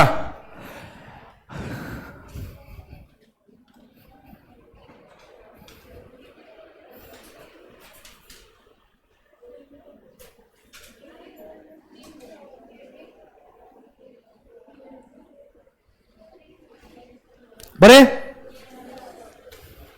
अरे आया समझ में? अच्छा सोचो, सुनो कैसे बनाएंगे। ए बुआ देखो, एक magnesium carbonate 1 mole carbon dioxide देता है, हमको कहता है 3 मोल मैग्नीशियम कार्बन डाइऑक्साइड चाहिए। 3 मोल के लिए कितना लेना होगा मैग्नीशियम कार्बोनेट बताओ? 3 मोल मैग्नीशियम कार्बोनेट, 3 मोल का मैग्नीशियम कार्बोनेट का वैल्यू कितना होगा? 84 गुने 3, 84 गुने 3 कितना हो गया? 252 ग्राम, है ना? हमको परसेंटेज मतलब कि 300 ग्राम में 252 ग्राम दे रहा है, 28 ग्राम क्या कर रहा है? एंजॉय कर रहा है, मतलब इंप्योरिटीज है। तो कितना परसेंट प्योर है? 252 बाई 300 इंटू 100, 84% होगा ना? एक क्वेश्चन पूछता है, अगर इसको उल्टा करके पूछ सकता है परसेंटेज ऑफ इंप्योरिटी बताओ, तो 48 बाई 300 इंटू 100 कितना होगा? 16%, है ना? अब आया समझ में क्वेश्चन कैसे बनेगा? लिखो नेक्स्ट, लिखो concept of percentage yield. Purity समझ में आ गया? अब लिखो next, concept of percentage yield. ये भी एक नया कॉन्सेप्ट है, ऐसे बच्चे फंसते हैं। परसेंटेज यील्ड, अब सुनो क्या हुआ। ऐसा तो नहीं है कि लैब में हम गए तो लैब में जो भी चीज लिए 100% बन ही गया। कुछ फॉल्ट भी तो होता है, कभी कभी देखते हो कुछ मशीन खराब है तो लीकेज हो जाता है। अरे लैब में जाओगे ना तो कुछ मशीन ऐसा भी हो सकता है जो क्या अब मन में हो रहा होगा, ऐसा मशीन क्यों लेंगे? जैसे मान लो अभी हम 90 मिनट पढ़ाएं, इस 2-4-5 मिनट ऐसा भी होता होगा जहां पर आवाज कम आता होगा, तो 100% तो एल्ड मतलब होता है प्रोडक्टिविटी। एल्ड मतलब क्या होता है? प्रोडक्टिविटी। तो क्या होता है, एक्सपेरिमेंट में कुछ लीकेज हो गया, कुछ फॉल्ट हो गया, कुछ गलती हो गया, कुछ मशीन में कमी आ गया, तो कुछ ना कुछ कमी आ गया। तो कमी आने के चलते क्या हुआ, जितना उसका प्रोडक्टिविटी होना चाहिए उसमें क्या हो गया? गिरावट आ गया, कमी आ गया। तो कितना परसेंट गिरावट आया, कितना परसेंट गिरावट आया, या कह सकते हैं कितना परसेंट एल्ड हुआ, मतलब कितना परसेंट प्रोडक्टिविटी हुआ, इसी को बोलते हैं क्या? क्या? Concept of percentage yield. लिखोगे ड्यू टू, कंसेप्ट समझ लो, due to leakage of chemicals, due to leakage of chemicals comma faulty, faulty समझते हो ना? कमजोरी, faulty in device, faulty in क्या बोलो? Device, due to leakage of chemicals faulty in device, productivity, productivity, productivity decreases. Productivity क्या होगा बोलो? Decreases, decrease करेगा, है ना? सो परसेंटेज ऑफ यील्ड क्या होगा? यील्ड मतलब productivity. So percentage of yield क्या होगा? डिक्रीजेज। परसेंटेज ऑफ यील्ड क्या होगा बोलो? डिक्रीजिंग या डिक्रीजेज, डिक्रीजेज, है ना? अब देखो देखो हम लोग क्या होता है, कुछ ज्यादा सोचते हैं इसलिए दिक्कत होता है। इस पर क्वेश्चन है, इस पर भी देखना, एल्ड में क्वेश्चन है। कहा तो ये कि तब अब देखना, अब बनाओगे ना सारा क्वेश्चन। अब अगर नहीं बनेगा तो हम क्वेश्चन करवाएंगे क्लास में पूरा। अब आपको हम अप्रोच सिखाएंगे क्लास में क्वेश्चन कैसे करना है, ठीक है ना? ये था मेरा थ्योरी था, कॉन्सेप्ट था, सिखाना पड़ता है। देखिए ध्यान से, तो कभी भी परसेंटेज यील्ड निकालना हो इसके लिए फॉर्मूला क्या यूज करोगे? Actual yield by maximum theoretical yield, maximum theoretical yield into कितना? 100 इंटू 100। रटना नहीं है, समझाता हूं क्या होता है, सुना। अब ये मन में होता होगा कि एक्चुअल यील्ड क्या है ना? और मैक्सिमम थ्योरेटिकल यील्ड क्या है? अब सुनो, वो देखो ध्यान से, ये देखो बुआ, मान लो एक लैब में गए और N2 और H2 को रिएक्शन करा दिया तो 2NH3 बना, इसको बैलेंस करोगे, ऐसे करोगे, है ना? ये हुआ थ्योरेटिकल वैल्यू जिसको हमने 1-2 लगा करके बैलेंस कर लिया, आपको खुश कर दिया, वाह। लेकिन लैब में ऐसा नहीं होता है। लैब में कभी कभी क्या होता है? अच्छा, इसके अनुसार क्या है? इसके अनुसार यह है कि 28 ग्राम अगर आप कार्बन डाइऑक्साइड लेते हो, 6 ग्राम हाइड्रोजन, तो लगभग 34 ग्राम बनता है अमोनिया, यही ना है? ये हुआ थ्योरी से, मतलब एकदम कॉपी पे कर दिए, लेकिन लैब में गए थोड़ा बहुत कम हो गया। क्यों कम हुआ? अब मान लो लैब में गए तो जिस मशीन में हम नाइट्रोजन डाल रहे थे उसमें लीकेज था, नाइट्रोजन कुछ बाहर निकल गया, लीकेज था, निकल गया बाहर। अब हमारा जो बॉस है, हमारा जो मालिक है, वो गरिया रहा है। क्यों भाई, कहां गया 5 ग्राम नाइट्रोजन, चोरी कर लिया क्या? तो उसको उतना परसेंट, मतलब कुछ 5 ग्राम तो नुकसान हुआ ना। जो नुकसान हुआ उसको बोलते हैं क्या? यील्ड में कमी। यील्ड मतलब प्रोडक्टिविटी में क्या हो गया? कमी हो गया। नहीं लॉजिक समझे? समझो क्या कहना चाहता हूं मैं? तो अब क्या हुआ? तो करे क्या है? करे तो करें क्या? तो हमारा मालिक पूछेगा ना कि भैया बताओ कितना परसेंट यील्ड हुआ, क्या तुम बर्बाद कर दिया तुम? तो हम कहेंगे कि देखिए, मान लो एक्चुअल में हमको निकला 33 ग्राम निकला, दिया कितना था वो? 34 ग्राम। निकलना चाहिए था कितना थ्योरी से? 34 ग्राम। निकला 33 ग्राम, तो कितना निकला? 33 बाई 34 इंटू 100। परसेंटेज निकालेंगे तो लगभग 98% के करीब निकलेगा। तो कहेंगे ना 3% आपका नुकसान हुआ है। इसी को क्या बोलते हैं? परसेंटेज ऑफ क्या? यील्ड बोलते हैं। तो एक्चुअल यील्ड का मतलब क्या हो? सुनना, एक्चुअली जो न्यूमेरिकल बनाना है, न्यूमेरिकल से कैसे नचाएंगे? तो जो क्वेश्चन में जितना मोल दिया रहेगा, जो क्वेश्चन में मोल दिया रहेगा वो हो गया एक्चुअल यील्ड। लिख लो शॉर्ट में, जो क्वेश्चन में दिया हुआ मोल जो है, इस सब क्वेश्चन को जानते हो, सही बताता हूं, यहां यही सब चीज क्वेश्चन में फंसता है, ये समझ नहीं आता है समझ में, क्योंकि इसका मोल कॉन्सेप्ट क्या बहुत सारा टॉपिक यहां है पढ़ना। एक्चुअल क्या बताओ? लिखोगे which is present in the क्या? Question, given question. जो क्वेश्चन में दिया हुआ है समझना, वो क्या है? एक्चुअल यील्ड है। क्या है? एक्चुअल यील्ड है। ठीक है। और मैक्सिमम थ्योरेटिकल यील्ड क्या है? जो मैक्सिमम थ्योरेटिकल यील्ड, जो कॉपी पर आप बैलेंस नहीं कर लेते हो, एकदम बैलेंस सी, खुश होते हो कि बैलेंस कर लिए, हम बहुत टैलेंटेड हैं, वो कॉपी पर है। लैब में वैसा नहीं होता है ना। मैक्सिमम थ्योरेटिकल क्या? यील्ड मतलब क्या?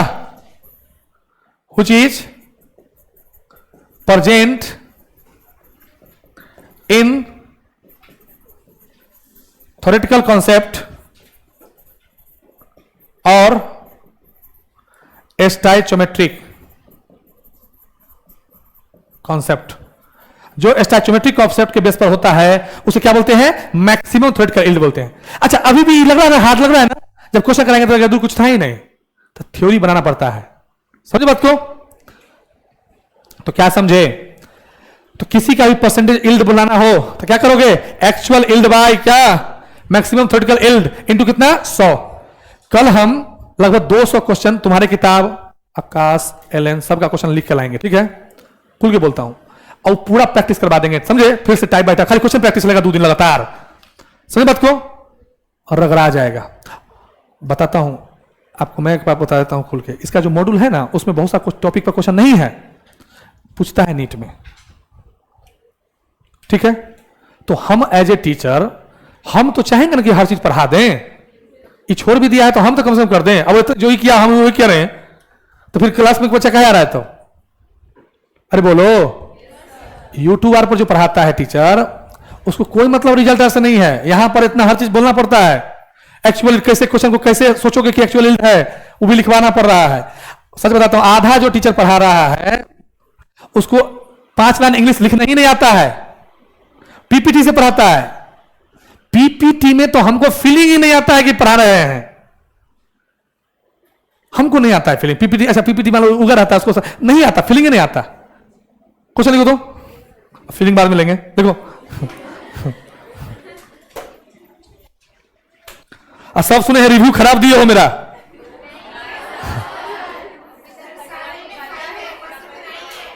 सब में 5 दी हो? क्यों?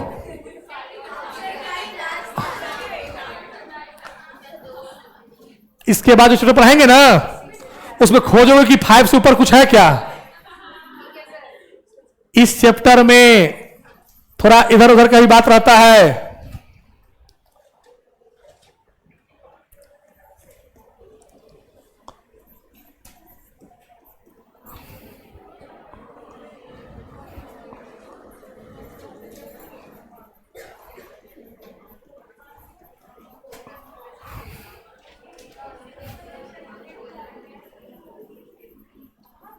कहां जा रही हो?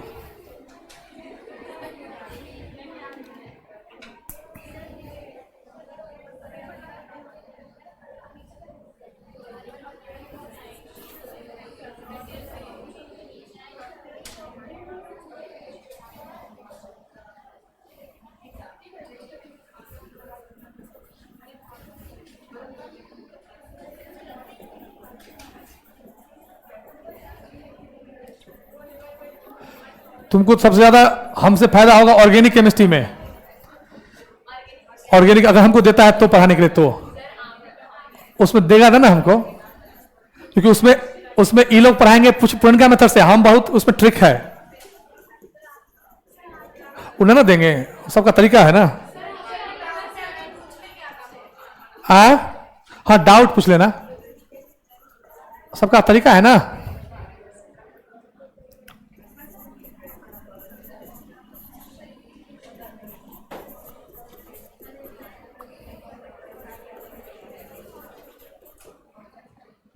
चलिए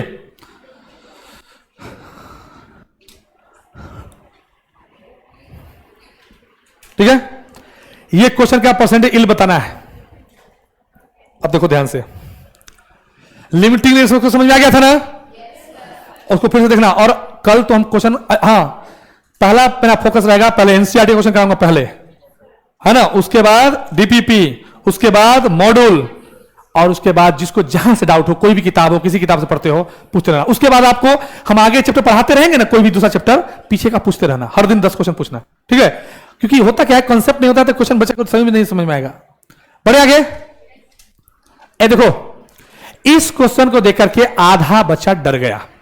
हम नहीं डरते, पता है क्यों? क्योंकि हमको पता है कैसे मारना है। तुमको देखो कैसे, इस क्वेश्चन को बनाना भी नहीं है, हम तो ऐसे जानते हैं 1/4 25%। तुम ही बताते हैं, अब दम धरो, कैसे होता है वो समझना जरूरी है। सुनिएगा, 25% होगा कि नहीं होगा कंफर्म करते हैं। मतलब कुछ बोल दिए, गलती निकल गया तो ए सुनो, कहता है कि 4 मोल CaCO3 को CaCO3 लिया गया और इसको हीट किया गया, क्या निकला? CaO और क्या? CO2। अब देखो क्या हुआ, तुम्हारा मालिक तुमको दिया 4 मोल और तुम निकाल के दिए हो 1 मोल। नहीं बोला कि देखो ना, कैल्शियम कार्बोनेट लिया कितना गया? 4 मोल, और दिया कितना है? 1 मोल कार्बन डाइऑक्साइड। वाह, देना तो ये चाहिए था ना कि 1 मोल कार्बन। अच्छा, थ्योरेटिकल कॉन्सेप्ट से कि जब थ्योरेटिकल समझते हो ना, माने बिना कोई फॉल्ट है, बिना कोई मतलब कमी है, लीकेज है, तो यही ना होता था कि 1 मोल CaCO3 हमको 1 मोल कार्बन डाइऑक्साइड देता था। लेकिन देखो ना, तुमको दिया 4, कुछ नहीं कहा कि 4 मोल आपको कैल्शियम कार्बोनेट दिए भैया, और आपने हमको दे कितना दिया? 1 मोल कार्बन डाइऑक्साइड दिया। तो कहता है कैलकुलेट द परसेंटेज यील्ड। पक्का इसका मतलब कुछ ना कुछ नुकसान करा दिए हो, बहुत नुकसान है। अरे बोलो। तो देखो यहां पर जो वैल्यू दिया, जब आप देखने गए तो देखिए कि 1 ही मोल कार्बन डाइऑक्साइड है, डिंग पहले मार दिया था, पहले का डिंग 4 मोल दीजिएगा, 4 मोल निकाल देंगे। ऐसा होता है ना, कोई ठेकेदार आया घर का ठेकेदारी करने के लिए, 25 बोरा सीमेंट लाइएगा, हम काम कर देंगे। वो हो गया थ्योरेटिकल, मुंह से बोल दिया 25 बोरा सीमेंट में हो जाएगा। जब आने लगा सीमेंट तो बोरा का ट्रक के ट्रक आने लगा सीमेंट है ना। तो वो जो मुंह से बोला, और जब हमको बाद में देखें तो क्या हुआ? अरे यार, खास कर देखना, तुम जब कोई काम तुमको शुरू करवाएगा, गांव के कोई काम कराएगा शुरू, 2 बोरा सीमेंट, 2 छिपा बालू बोलता है ना, लेके आइए, तो लगा कि इतने पर हो जाएगा, तो आदमी ले आया।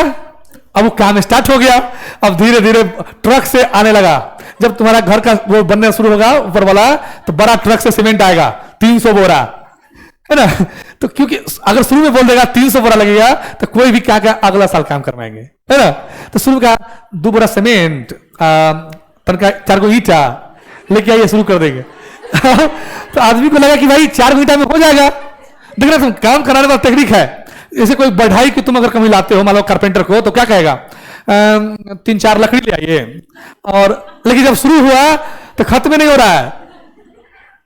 समझो लॉजिक यही है। यहां पर होना तो ये चाहिए था ना कि 4 मोल कैल्शियम कार्बोनेट लें तो 4 मोल निकला से कार्बोनेट, मैं पूरा डिंग मतलब थ्योरेटिकल कॉन्सेप्ट से 4 मोल से 4 मोल निकलना चाहिए था, लेकिन निकला कितना? 1 मोल। तो 3 मोल कहां गया? पक्का कहीं ना कहीं लॉस करा दिया है, या हम बाद में देखो। ये जो क्वेश्चन में दिया हुआ वैल्यू है, ये होता है एक्चुअल मोल। क्या होता है? Actual yield. वो 4 मोल CO3 वो है थ्योरेटिकल। थ्योरेटिकल के अकॉर्डिंग ये वाला क्या हो गया? थ्योरेटिकल हो गया। नहीं हो गया कि होना यही चाहिए था ना कि 4 मोल से 4 मोल का अनुसार निकलेगा। तो बताओ परसेंटेज इल्ड कितना हो गया? टफ है क्या? एक्चुअल मास बाई में क्या? थ्योरेटिकल मैक्सिमम मास। मैंने डिंग मारा था कि 4 मोल से मैक्सिमम 4 निकल ही सकता है, लेकिन निकला कितना? 1 को निकला। तो 1/4 इंटू 100 मात्र 25% हमको इल्ड हुआ ना? अब आया समझ में? अब देखो इस क्वेश्चन देखो, किसका पूरी क्वेश्चन हो गया? इसका 25 निकला है ना? ओ इतना ना एक्साइटमेंट हो जाता है ना, प्रॉब्लम ये भी है। कंट्रोल उदय, देखो इधर ये प्रॉब्लम है, ज्यादा जल्दी सीख जाता है ना आदमी, तो वो दिखते हैं। अब इधर देखो 10 मोल अमोनिया को डिकम्पोज किया गया, तो 4 मोल हाइड्रोजन निकला। कहता है परसेंटेज अब निकालिए।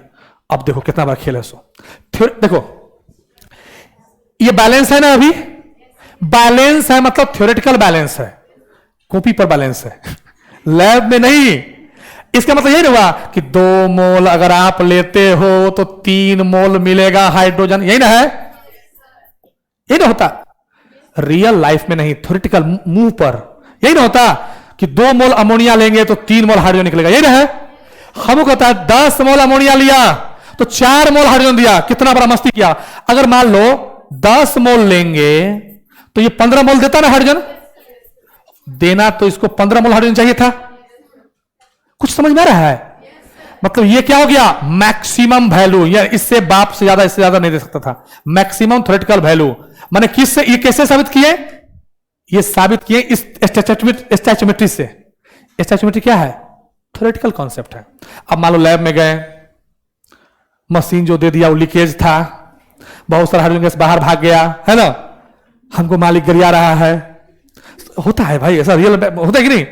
मान लो अब हम गए लैब में, उधर बिल्ली आकर के गिरा दिया डिवाइस को, है ना? चूहा गिरा दिया, नुकसान होगा ना?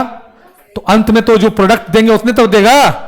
अब सोचो, सुनो, तो 10 मोल कितना देना चाहिए था? 10 मोल देना चाहिए था। 15 मोल दिया कितना है? 10 मोल दिया है। कितना? 4 मोल। ये 4 मोल क्या है? एक्चुअल है ना? देना चाहिए 15, दिया है 4, कितना कम दिया है, हा? तो क्या हो गया? परसेंटेज इल्ड कितना होगा? एक्चुअल। जो क्वेश्चन में दिया है वो क्या हो गया? एक्चुअल। और जो क्या है? Maximum theoretical yield. क्या हो गया? मैक्सिमम थ्योरेटिकल क्या? इल्ड इंटू कितना? 100। एक्चुअल कितना हो गया? 4/15 होगा इंटू 100। ओ अरे ना, रुको रुको, क्या बोली? 15 होगा ना? यही बच्चा करने से बच्चा सोच रहा है 10 की। अरे भैया वादा तो यही किया था ना वो, कि हम 15 मोल हाइड्रोजन देंगे। हमको हाइड्रोजन का परसेंटेज बताना है। किसका? परसेंटेज इल्ड ऑफ रिएक्शन, मतलब कि हाइड्रोजन का परसेंटेज बताना है। तो थ्योरेटिकल कॉन्सेप्ट से तो 15 मोल देना नहीं समझे अभी भी। इल्ड मतलब देना। अमोनिया क्या है? अमोनिया है रिएक्टेंट, और यहां पर उसको डिकम्पोज करके तब हाइड्रोजन देगा। तो देगा मतलब प्रोडक्ट। तो देना कितना था? थ्योरेटिकल कॉन्सेप्ट से 15 मोल देना था हाइड्रोजन, दिया कितना है? 4 मोल। तो हाइड्रोजन के रिस्पेक्ट में कितना इल्ड हुआ? यही कॉन्सेप्ट है। बच्चा ये सोचता है कि यहां, अरे हर बार वही क्वेश्चन थोड़ी होता है, क्वेश्चन घुमा दिए हैं। इस बार क्या था समझ में आ रहा है ना? मुंह दुखाया था बोलते बोलते। एक्चुअल कितना हो गया? 4 बाई कितना? 15 इंटू 100 कितना हो गया? 5 से काटो, 5 दिया 15, 5 से 20, 20/80/3 कितना हो गया? 26.66%। मतलब जो डिंग फाल मारा वो 26% ही दिया। अरे आया समझ में? चल हाँ, 15 मोल कैसे आया, दैट इज द कॉन्सेप्ट। देखो 2 मोल अमोनिया कितना देता है, 3 मोल देता है नाइट्रोजन। 4 मोल कितना देगा, 6 मोल। 4 मोल कितना देगा, अगर 4 करें, इसको दुगुना करें तो ये भी दुगुना करेंगे ना, इसको 3 गुना, इसको 5 गुना किए तो इसको भी तो 5 गुना करेंगे, यही तो स्टैचोमेट्री था। कितना माथा कमजोर है यार, है? तो 2 को 5 गुना किए तो 10 हुआ, तो 3 को 5 गुना कितना, 15 होगा ना, अभी भी नहीं आया माथा में। तो 15 मोल की वादा किया था, दिया कितना, 4 मोल, तो कितना एल्ड हुआ परसेंटेज में, हो जाएगा। अरे आया समझ में। लिखो नेक्स्ट, प्रिसाइसन एंड एक्यूरेसी।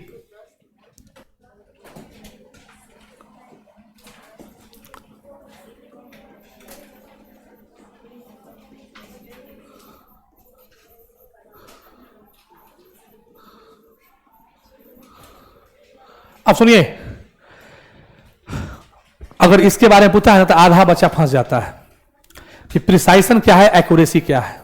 ठीक है, प्रिसाइसन क्या है, एक्यूरेसी क्या है, मैं सिंपल समझा देता हूं, सुनो। मान लो लैब में गए, ठीक है, और पहले से मान लो एक लंबाई है जो पहले से नापा हुआ है, नापा मतलब मेजरमेंट किया हुआ है, जो पहले से मेजरमेंट किया उसको बोलते हैं ट्रू वैल्यू। क्या बोलते हैं, ट्रू वैल्यू। मान लो ट्रू वैल्यू है 2 है, कितना है, 2, माने पहले से जिसकी लंबाई 2 है वो क्या हो गया, ट्रू वैल्यू। ठीक है, अब 3 बच्चा गया नापने के लिए। एक बच्चा ए नापा क्या, एक बार नापा तो उसको आया 1.97, दूसरा बार नापा तो 1.98 आया, लेकिन 2 नहीं आया। ऐसा हो सकता है ना कि सर देखिए ना मेरा तो 1.97 ही आ रहा है, ऐसा होता है कि नहीं, तो दोबारा नापो, 1.98 आया, बोलता है ना ऐसा। अब देखो बड़ा अच्छा कॉन्सेप्ट है। मान लो बी एक लड़का है, उसने नापा तो एक बार उसको आ गया 2.03, एक बार आ गया 2.05। सी एक तीसरा लड़का है, जिसको एक बार आ गया 1.96 और एक बार आ गया 1. कुछ भी ऐसा, सुनना ध्यान से। मान लो एक बार आ गया 2.05। अब सुनना, इस शब्द का बहुत लोग नहीं समझता है मतलब। प्रिसाइसन का मतलब होता है कि एक पार्टिकुलर लड़का जब मेजर करने गया तो उसको जो जो वैल्यू आया वो दोनों वैल्यू एक दूसरे से क्लोज है। क्या है, एक दूसरे से बहुत क्लोज है, उसको बोलते हैं प्रिसाइसन। क्या बोलते हैं, प्रिसाइसन। नहीं समझे। मान लो ट्रू वैल्यू 2 है और हम एक लड़का हैं, हम गए, हमने कैलकुलेट पहली बार किया तो 1.97 आया, दूसरे बार कैलकुलेट किया तो 1.98 आया, तीसरे बार कैलकुलेट किया तो 1.99 आया। तो हमको 2 तो नहीं आया, लेकिन तीनों वैल्यू एक दूसरे के क्लोज आया ना। जब तीनों वैल्यू माने जितना हमने क्लोज आया उसको बोलते हैं प्रिसाइसन। क्या बोलते हैं, प्रिसाइसन। क्लियर हुआ बात। एक लड़का गया, उसने कैलकुलेट किया तो उसको आया, मान लो ट्रू वैल्यू 2 था, आना चाहिए था 2, उसको मान लो आ गया 1.97 एक बार आया, दूसरे बार में आया 2.05 आ गया। तो जब डेसिमल का डिफरेंस 3 से ज्यादा हो तो ना वो एक्यूरेट है ना क्या है, प्रिसाइसन है। तो देखो एक बार आया 1.97, एक बार आया 2.05, तो दोनों जो वैल्यू आया दोनों में डिफरेंस है ना। तो उसका खुद का वैल्यू, जब देखो खुद का जो वैल्यू जब बहुत क्लोज हो जाए उसको बोलते हैं प्रिसाइसन। और जब खुद का वैल्यू भी एकदम क्लोजनेस नहीं है तो क्या बोलते हैं उसको, तो उसको नॉट प्रिसाइसन। लेकिन अगर ट्रू वैल्यू के आसपास में आ गया, क्या हो गया, मैंने क्लोजनेस टू ट्रू वैल्यू में जितना होना चाहिए उसके आसपास में आ गया, उसे क्या बोलते हैं, एक्यूरेसी। क्या बोलते हैं, एक्यूरेसी। अब समझाते हैं, देखो ध्यान से। सबसे पहले लिखो एक्यूरेसी। क्या लिखो, accuracy. The value which is very closeness to the true value, the value which is very closeness to the true value are known as क्या, accuracy, are known as accuracy। मैं अभी एग्जांपल से समझाऊंगा तो समझ में आ जाएगा अच्छे से। ठीक है, माने जो ट्रू वैल्यू है ना, क्लोजनेस का मतलब सुन लो कितना, लेस देन 3 और 4, मतलब लेस देन क्या, मतलब 2-3 का ही डिफरेंस होना चाहिए। कितना डिफरेंस होना चाहिए? 2-3 का। ठीक है ना? इन्हें क्या मान लो, अच्छा दूसरा लिखो प्रिसाइसन। प्रिसाइसन अब क्या होता है प्रिसाइसन समझो। हाँ जैसे देखो जैसे मान लो किसी का ट्रू वैल्यू 2 है और उसको आ गया 1.97, तो लगभग 3 से कम है ना, तो आसपास में 3-4 तक है तो इसको हम एक्यूरेट मान सकते हैं, है ना। 3-4 मतलब अब किसी को 1.96 है, 1.95 करा के एक्यूरेट मानिए, वही मानेंगे भाई यहां से, है ना। 1.95 मतलब बहुत 5 का डिफरेंस हो गया ना, 2-3 का डिफरेंस है तो एक्यूरेट मान सकते हैं। मैं शॉर्ट में लिख देता हूं, कितना 2-3 का डिफरेंस है तो क्या मानोगे? एक्यूरेट मान सकते हो, है ना। 2-3 का डिफरेंस होना चाहिए। ठीक है, अब देखो प्रिसाइसन किसको बोलेंगे? The value which is very close to each other, माने ऐसा वैल्यू जो खुद के दोनों क्लोज है, आर नोन एज क्या? प्रिसाइसन। जब वैल्यू खुद के ही क्लोज है तो उसको बोलते हैं प्रिसाइसन। समझे? देखो ट्रू वैल्यू के क्लोज है एक्यूरेसी। अब मान लो कि बच्चा है जिसको अपना ही जो वैल्यू आया वो आ गया एक दूसरे क्लोज, तो क्या बोलेंगे? प्रिसाइसन। ठीक है, एक बात और लिख लो, अगर डिफरेंस लिखना, if difference is more than 4 or 5 then it is not precise और एक्यूरेट। अभी मैं एग्जांपल समझाऊंगा तब ज्यादा क्लियर होगा। आर नॉट क्या? एक्यूरेट। बड़ा लॉजिकल सब है रे, केमिस्ट्री में एनसीईआरटी सब लिखा हुआ है ना।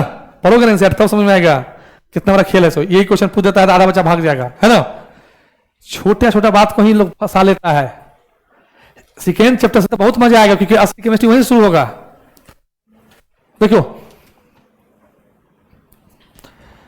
तो ये देख करके ये, अब देखो ये हो गया थ्योरी, लेकिन डेफिनेशन कॉन्सेप्ट से ज्यादा इंपॉर्टेंट है कॉन्सेप्ट। देखो ध्यान से मैं समझाता हूं, एग्जांपल समझो। एग्जांपल समझो बुआ, मान लो इफ मेजरमेंट हैविंग, सुनना, if measurement having true value, मान लो दे दिया मैंने 2.00, मान लो किसी का ट्रू वैल्यू कितना है? 2 है। कितना है? ट्रू। मतलब कि पहले से हम नाप के बैठे हुए हैं और उसका वैल्यू कितना आया? 2 आया।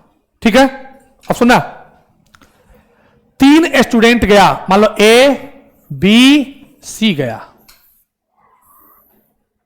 और 2 बार उसने क्या किया? ऑब्जर्व किया। फर्स्ट ऑब्जर्वेशन देखा और सेकेंड ऑब्जर्वेशन किया। सुना ध्यान से, मान लो ए जब नापा, स्केल से जब नापा, मेजर किया, तो सपोज अगर उसको वैल्यू सपोज मैं मान रहा हूं कि मान लो उसका वैल्यू आ गया 1.98 आ गया। क्या आ गया? 1.98 आया। पहली बार जब मेजर किया कितना आया? 1.98। दूसरा बार मेजर किया मान लो तो ऐसा आ गया 2.01 आ गया, ऐसा कुछ। गौर से देखो, गौर से देखो यहां पर, ये दोनों वैल्यू ट्रू वैल्यू के आसपास में है ना, और 3 के डिफरेंस के अंदर है ना, क्योंकि ट्रू वैल्यू 2 है, उसे 2 कम कहेंगे तो 1.98, और 1 ज्यादा जाएंगे तो क्या होगा? 2.01, मतलब 2-3 के डिफरेंस में है। तो देखो सुना इधर ध्यान से, देखो ये दोनों वैल्यू ट्रू वैल्यू के आसपास में है ना, ट्रू वैल्यू के आसपास में है तो एक्यूरेट, और खुद का वैल्यू के आसपास में तो क्या बोलते हैं? प्रिसाइसन। नहीं समझे? मान लो बी, सुना, बी को आया मान लो 1.95 और दूसरा बार एक्यूरेट किया तो 1.94, मान लो ऐसा आ गया 1.97। एक को आया, सी को आया मान लो 2.06 और एक बार आया 1.9695, ऐसा। अब सुनो, ये दोनों वैल्यू ट्रू वैल्यू के पास में है ना, तो जब ट्रू वैल्यू के पास में हो तो उसको बोलते हैं एक्यूरेट। क्या बोलते हैं? एक्यूरेट। क्या हो गया? Closeness to the true value, और ट्रू वैल्यू के पास में है तो क्या बोलेंगे, इसको बोलेंगे एक्यूरेसी है। क्या है ये, एक्यूरेसी है। अरे आया समझ में? इन दोनों को देखो गौर से, ये ट्रू वैल्यू के पास में तो नहीं है, ये पास में है लेकिन ये बहुत दूर है, 5 का डिफरेंस में है ना, लेकिन दोनों खुद के तो आसपास में है। अरे बोलो, तो एक्यूरेट नहीं हुआ लेकिन क्या है ये, तो इसको क्या लिखेंगे, क्लोजनेस टू ईच अदर। अरे अब आया समझ में, ईच अदर, और जब क्लोजनेस होगा तो क्या होगा, प्रिसाइसन। क्या होगा, प्रिसाइसन। मतलब मेरा खुद का वैल्यू अगर बार बार हम कर रहे हैं तो आसपास में आ जा रहा है तो क्या बोलेंगे, प्रिसाइसन, और ट्रू वैल्यू के आसपास में आ रहा है तो क्या होगा। अब देखो, एक बार कैलकुलेट किया तो 2.06, एक बार किया तो 1.945, 5 का डिफरेंस है, 6 का डिफरेंस है, 3 4 का चलता भी, तो क्या हो गया, नॉट क्लोज टू क्या, ट्रू वैल्यू ना, ट्रू वैल्यू के क्लोज है, और नॉट क्लोज टू क्या बोलो, नॉट क्लोज टू किसके, ईच अदर। तो जब दोनों के क्लोज नहीं है तो क्या हो गया, नाइदर प्रिसाइसन और नॉर एक्यूरेसी। अब आया समझ में, नाइदर प्रिसाइसन नॉर क्या, एक्यूरेसी। क्लियर हुआ? बड़ा छोटा छोटा बात है जो ऑब्जर्व करना पड़ता है। हाँ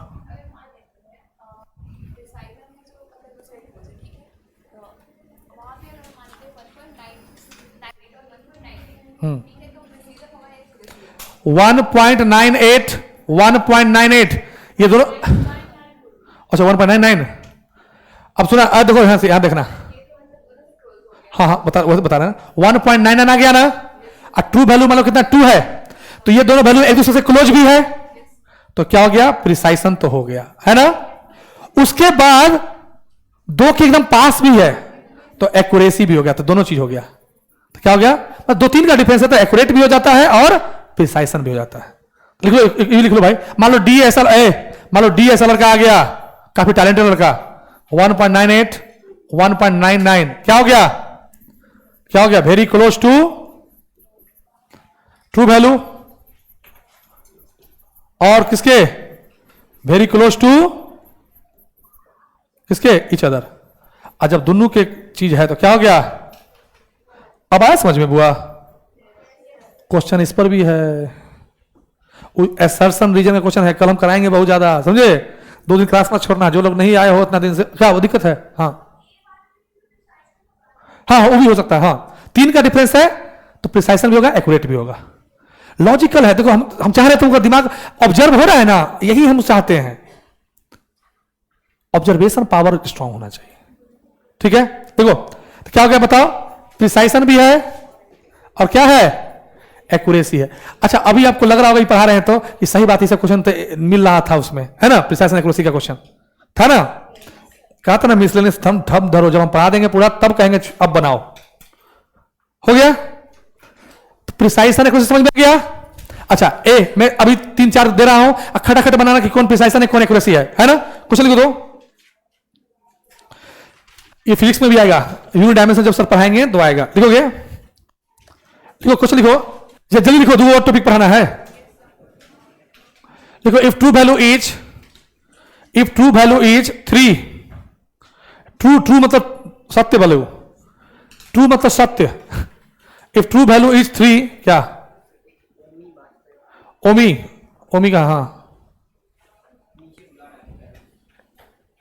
देखो, if true value is 3, A true value क्या बोलो, 3 students observed, 3 students major,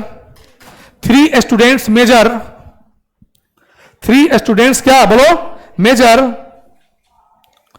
major and first student gets A 3.05, 3.02, B 3.01, 3.02, C 2.98, 2.94, D 3 student को चेक कर दो, 2.96, 2.91। बताना है क्या कौन क्या है।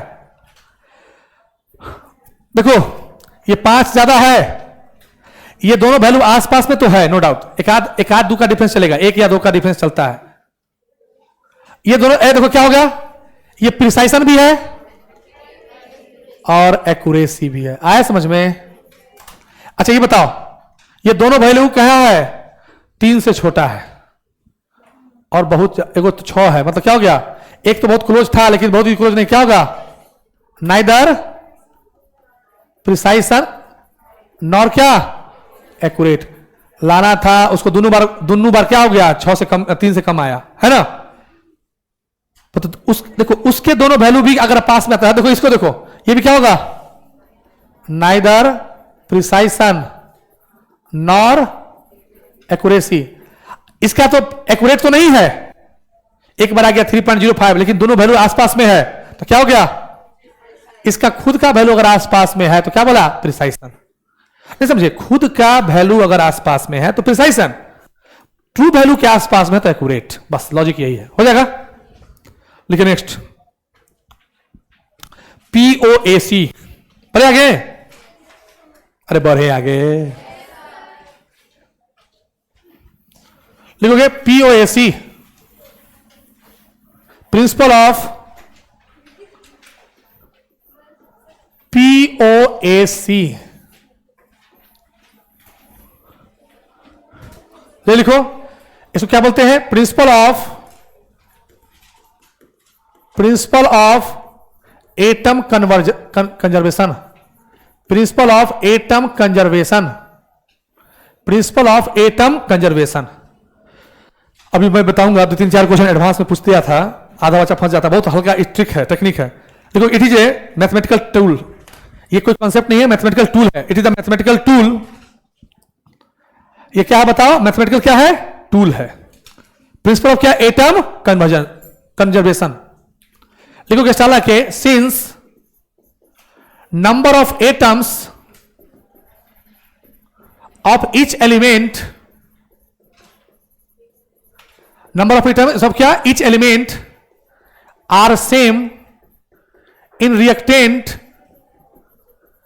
As well as product, as well as क्या बोलो? Product, then their number of moles, then their number of moles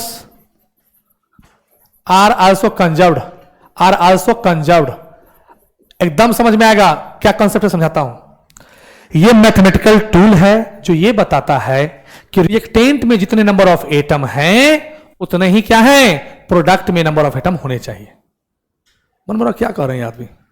principle of atom conservation, मतलब कि एटम का कंजर्वेशन मतलब फिक्स होना चाहिए, है ना? दूसरा बात, अगला पॉइंट लिखना, it does not depends upon, it does not depends upon, it does not depends upon, माने इस कॉन्सेप्ट को अगर जान जाते हो ना तो तुमको बैलेंस करने का लफड़ा भी खत्म हो जाएगा। It does not depends upon stoichiometric coefficient, stoichiometric क्या कोफिशिएंट, स्टाइचोमेट्रिक कोफिशिएंट से क्या ये इंडिपेंडेंट है, फ्री है। अब मैं थोड़ा समझा देता हूं, समझोगे? देखो ध्यान से, N2 प्लस H2 क्या बनता है? अमोनिया, NH3, है ना? अगर मैं स्टाइचोमेट्री के कॉन्सेप्ट से बनाऊंगा तो सबसे पहले क्या करूंगा? इसको बैलेंस करूंगा ना, लेकिन हम POAC के कॉन्सेप्ट से बनाएंगे। देखो ध्यान से, इस पर देखो बनाना सिखा देता हूं कैसे बनता है। POAC के कॉन्सेप्ट से बनाएं तो कैसे बनेगा? देखो ध्यान से, कितना अच्छा से बनेगा। सबसे पहले तो बैलेंस करने का लफड़ा खत्म है, बस इतना ही देखना है। देखो ध्यान से कैसे, इतना ही देखना है कि 1 मोल है नाइट्रोजन का, 1 मोल है हाइड्रोजन का, 1 मोल है अमोनिया का, यही ना है? सुनना, 1 मोल नाइट्रोजन में कितना मोल नाइट्रोजन का एटम है? 2 मोल नाइट्रोजन का क्या है? एटम है, यही ना है? नहीं है। 1 मोल नाइट्रोजन का मॉलिक्यूल है। N2 मतलब क्या होता है? मॉलिक्यूल। N का मतलब क्या होता है? एटम। कितना एटम है? 2 एटम है। अच्छा देखो, यहां कितना है? दोनों बराबर है क्या? दोनों बराबर है क्या? ये क्या है? ये लिखोगे ना 1 मोल अमोनिया क्या 1 मोल क्या हाइड्रोजन नाइट्रोजन एटम, ये ना है। समझ में आ रहा है कि नहीं आ रहा है? अभी मैं बैलेंस नहीं किया हूं, क्योंकि बैलेंस करते हैं किसके लिए? स्टैचोमेट्री के लिए। यहां बैलेंस नहीं करना है। अब लग रहा हूं क्या कर रहा है आदमी, देखो कितना। इस पर भी क्वेश्चन लिखूंगा, पूरा बोर्ड भरूंगा और क्वेश्चन बनाऊंगा चुटकी में। जे एडवांस क्वेश्चन देखो ध्यान से सिखा देता हूं, देखो ध्यान से। तो 1 मोल नाइट्रोजन में कितना है? 2 मोल नाइट्रोजन एटम है। इधर कितना है बताओ? 1 मोल। अच्छा, अगर हाइड्रोजन करो तो क्या लिखोगे? 2 मोल क्या लिखोगे? हाइड्रोजन का एटम लिखोगे ना। इधर कितना है? 3 मोल हाइड्रोजन का एटम है ना? नहीं है? मतलब 1 मोल अमोनिया में 3 मोल हाइड्रोजन का एटम है, जबकि इधर कितना था? 2 ही था। क्या ये बैलेंस है? बैलेंस नहीं है। बैलेंस नहीं है ना? अरे बैलेंस है। तो अब देखिए क्या हुआ। लेकिन फिर भी क्वेश्चन देखो कितना जल्दी से आराम से बन जाता है। इस सब कॉन्सेप्ट को करें। क्वेश्चन पहले लिखो तब ज्यादा क्लियर होगा। हम जानते हैं कि इसमें क्वेश्चन तो नहीं होगा तो बच्चा को क्लियर नहीं होगा। क्वेश्चन लिखो तो बच्चा होता है टैलेंटेड, ऐसे हो नहीं, कहना पड़ता है। देखो हो क्या नहीं है इसमें बच्चा बहुत अच्छा बच्चा। हाँ मक्खन, मतलब लगाएंगे भी तो मक्खन। हाँ खाएंगे नहीं जो लगाएंगे। मक्खन मिलता है ना, ये तुमको लगाना है। इतना महंगाई में मक्खन कौन खाता है भाई? हाँ मक्खन कौन खाता है? अब जमाना गया मक्खन खाने वाला। बटर, बाप रे, बटर। अब तो बटर आता है किलो के भाव में।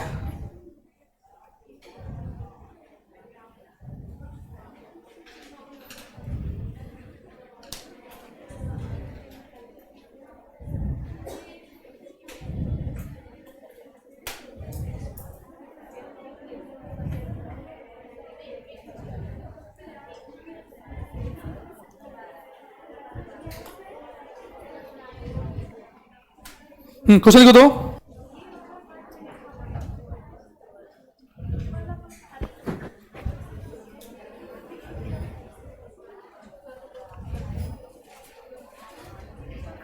देखिए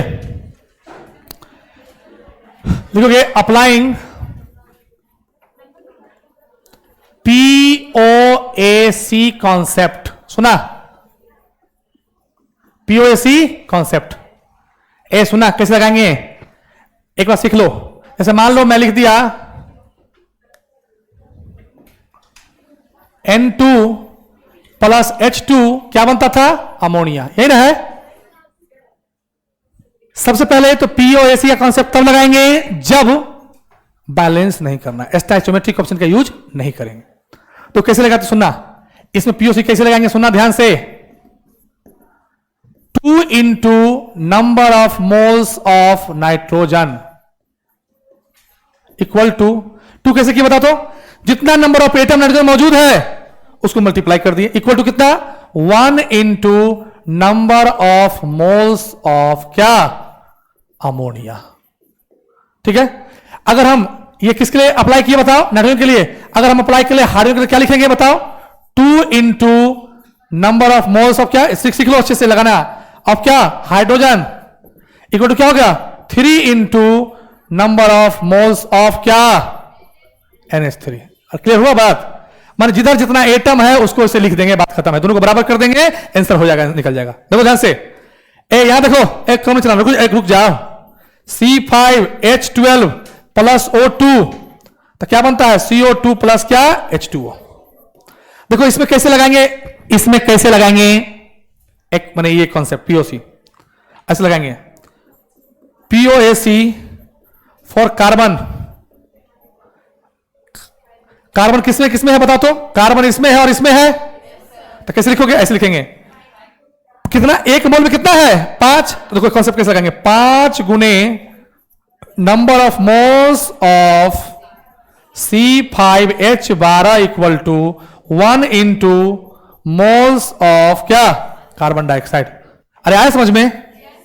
माने इसको अगर हाइड्रोजन का पूछेगा तो क्या करते हैं, 12 गुने number of moles of hydrogen. अरे C5H इधर किसमें हाइड्रोजन है, वाटर में। उतारिए इसको, इस कॉन्सेप्ट को कहते हैं पीओएसी। पीओएसी कैसे लगता है, सुनो, जिसमें जितना एटम मौजूद है इंटू क्या, number of moles, into number of moles. एक क्वेश्चन कराएंगे, बिजनेस लगेगा कि कुछ था ही नहीं, और क्वेश्चन बहुत लेंदी क्वेश्चन है, और इस तरीके से बना देंगे।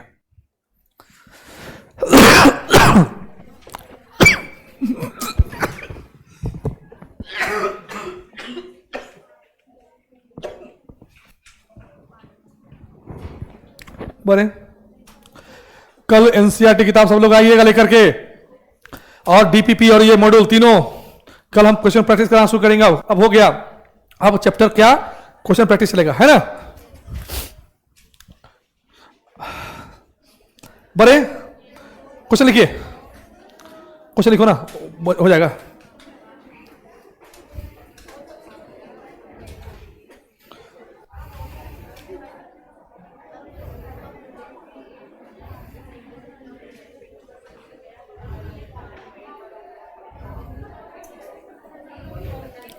क्वेश्चन लिखो,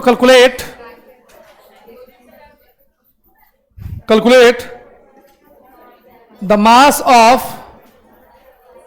carbon dioxide gas produced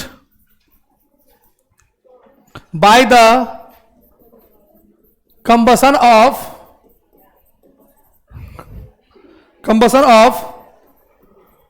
570 gram of octane. 570 gram of क्या, ऑक्टेन बताना है। अगर 570 ग्राम ऑक्टेन होगा तो कितना कार्बन डाइऑक्साइड निकलेगा बताना है। 570 ग्राम क्या बोलो, ऑक्टेन। अब देखो इसको बनाने का दो तरीका, एक तो है स्टोइकियोमेट्री से बना सकते हैं, और एक बनाएंगे पीओएसी से।